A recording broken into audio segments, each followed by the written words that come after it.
Hey everybody, it's Scott with Harper Health AZ.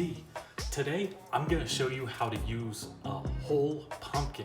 This is great if you have any leftover pumpkins from the holidays.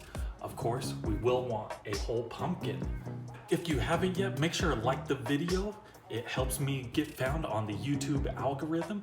And then also, make sure to subscribe. We're moving up to that 500 subscriber mark. We are very close to hitting that 400. Hopefully with this video, we'll be able to hit that. Since you've done that now, let's go ahead and jump right into this one.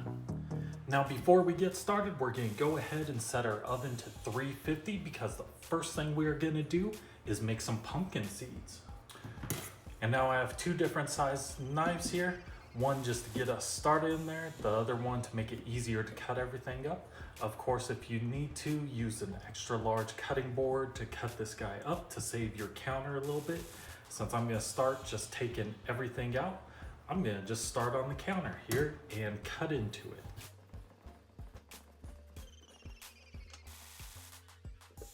And since we cut out some of it, let's go ahead and grab the pumpkin seeds. That is all we're gonna want. If you have some of the strings or the little guts part of it, you can leave those on there. That's completely fine.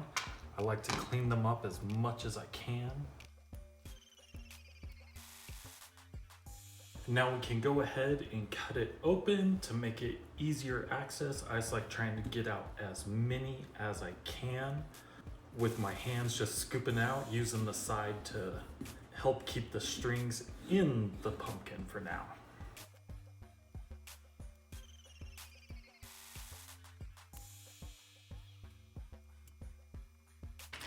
Now that we have the seeds all taken out, we are just gonna add some salt.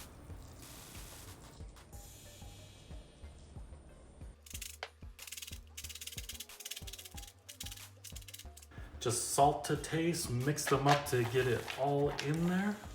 Now grab some foil on a pan, pour them out and spread them out on the pan. Now that we have all these spread out, salted on here, let's go ahead, throw them in the oven that we set to 350 degrees Fahrenheit for 10 to 15 minutes. And every 5 minutes, we are gonna wanna flip them and mix them up more to make sure we get them nice and baked on both sides. And we have our pumpkin seeds all done. They've been in there for 20 minutes. They got nice and baked. They're very easy to crunch now, and they taste really good. So these ones were perfect on here. I had no issues with them sticking since the strings and just everything from the pumpkin made it very easy to scoop them up, even the ones that went onto the pan. And now that we have our pumpkin seeds done, we are gonna turn the heat up on our oven from 350 to 400 degrees Fahrenheit. Now let's go ahead and start working on the strings or the gut part of it. We can actually use as a spaghetti if we want, or you can mix it in with the spaghetti squash to add that pumpkin flavor to it. What I like doing is grabbing 2 cups of water, throwing the strings in there and boil it for about 10 to 15 minutes. And then adding it into my apple cider recipe to make it a pumpkin cider, which is very good, perfect for these holiday seasons. Let me go ahead and show you how I get the strings separated and get them ready for that apple cider to make it into pumpkin cider. First thing I'm gonna do is grab a pan and fill it with 2 cups of water.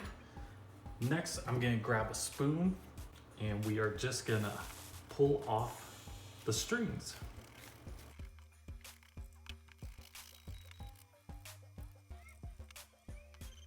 Now that we have the strings all out of here, which works in our favor to clean these up, so we're ready for our next thing after we get these one cooked. So we'll just go throw these on heat to get them to boil and suck out all the stuff from them. All right, so we got our strings all done. You can see where they get that pasta consistency, and they go great in a spaghetti squash, mixing them all together. But yeah, a very nice and easy one.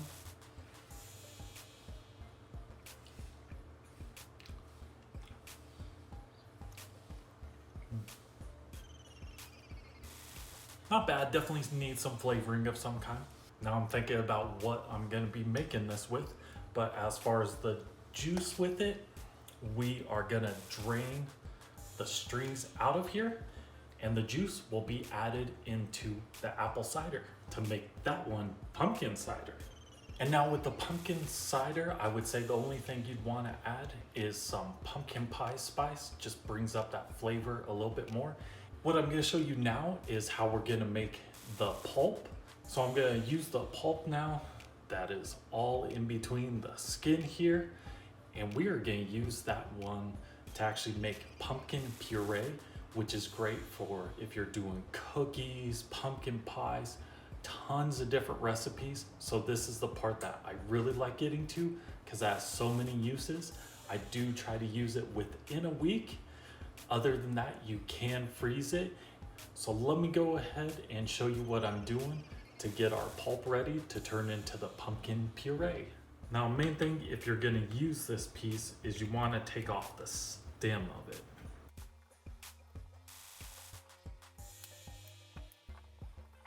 Now this is the only piece that I'm not going to be using for anything, but you can always make it just a little decoration to go along with all of your stuff. Now with these pieces, we're going to throw them on some foil on a pan, and we want to get them close together because we are going to be throwing all of these. Usually you can fit them on 2 pans. If not, and you have a little bit extra, your dogs will love these as a nice snack.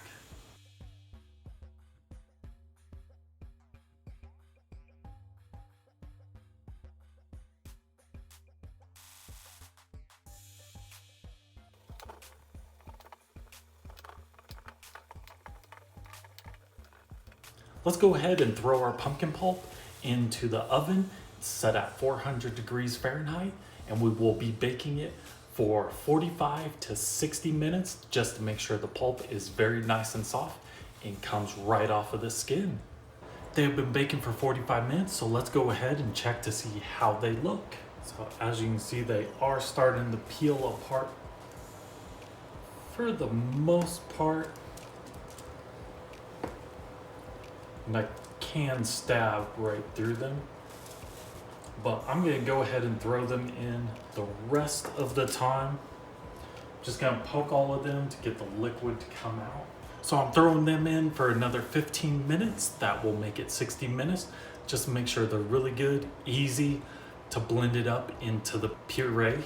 So while we have that one finishing, I'm gonna go ahead and grab my food processor that we'll use to mix it all up into that puree. If you don't have a food processor, you can use a blender. Our pumpkin pulp is done baking. We did it the 60 minutes. It looks very good. We are just gonna let it cool down for about 10 minutes. And then once it's cooled down enough, we are gonna just peel the pulp away from the skin and puree all the pulp. And since we're done cooking the pulp in there, let's go ahead and turn the oven from 400 degrees down to 350. This is where we will be baking our pumpkin chips at. And that'll be the next thing after we finish this puree. Okay, so we have our food processor all ready to go. And we have let these cool down enough to be able to grab them. What we will do now is remove the pulp from the skin.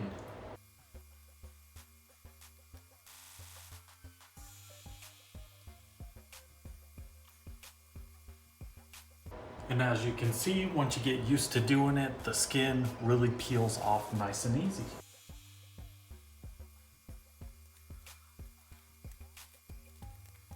Now I'm just breaking them up a little bit. Done about half the tray, so we are gonna go ahead and use the food processor and blend this up into puree now. And of course I keep some water on the side just in case I need it to help with mixing everything together. Then we continue on, adding a little bit more to this. We may be able to get the rest of this tray into here. And then we'll have a good amount there. We can go ahead, throw that in one that we're gonna use right away, or throw it in a container that we will save for later and throw in the freezer.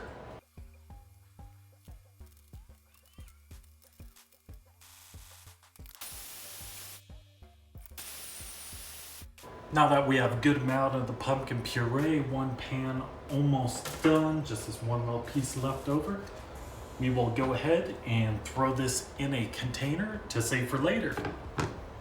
All set with our thing of pumpkin puree now. Now we'll go ahead, finish the rest of what we have, and make that into more pumpkin puree. So you get a lot out of one pumpkin.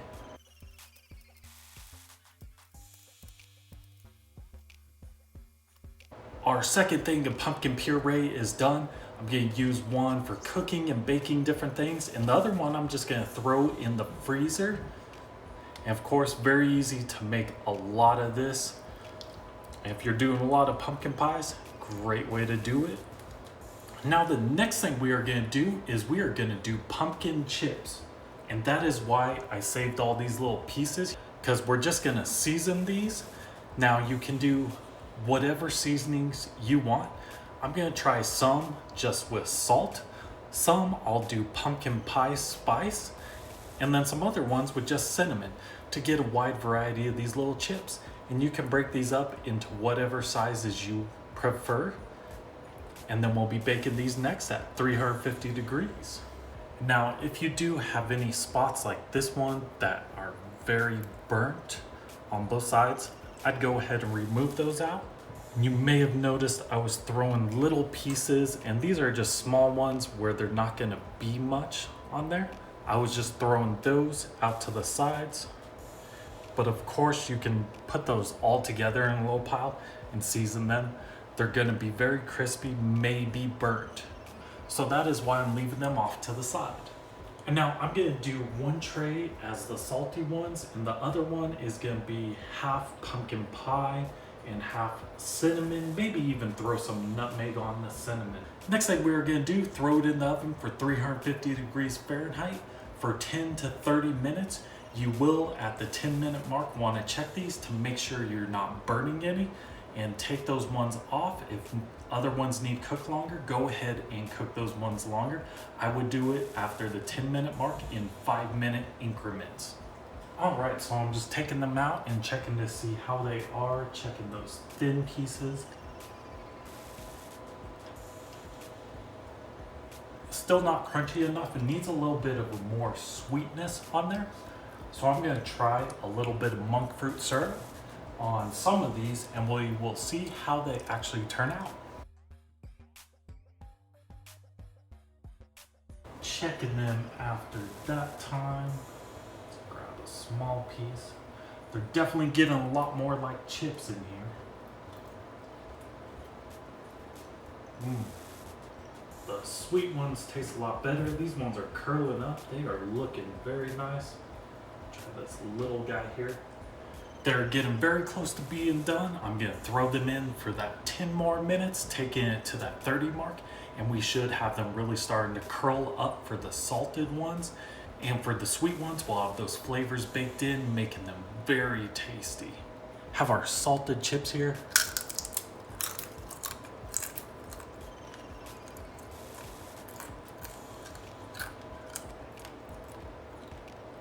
That's pretty good. Grab a sweet one. I did syrup on there and cinnamon for this one.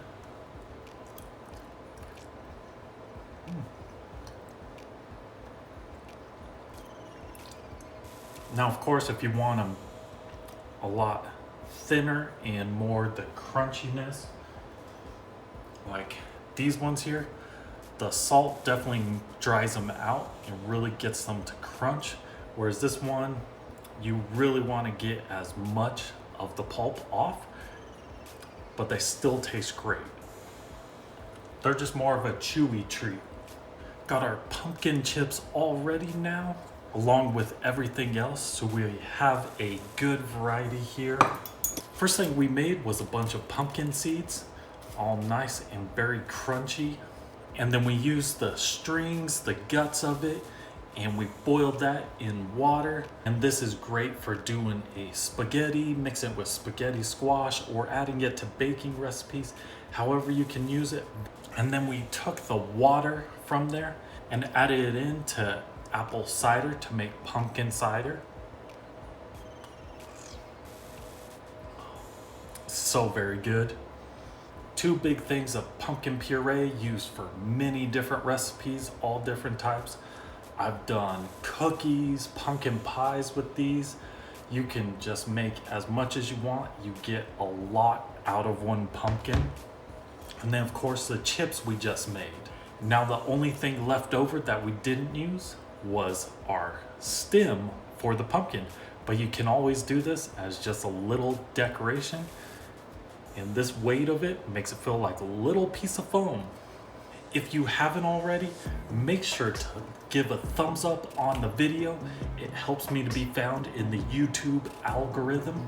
Go ahead and hit that subscribe button and the notification bell to be notified every time I upload a new video. And until next time, you all have a great rest of your day.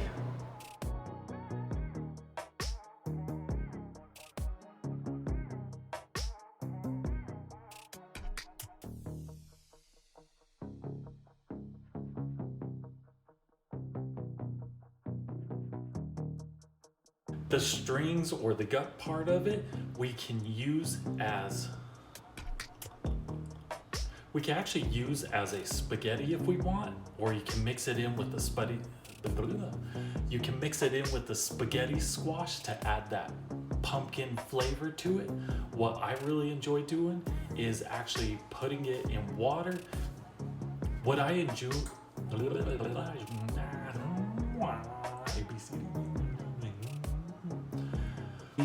to blend it up into the puree,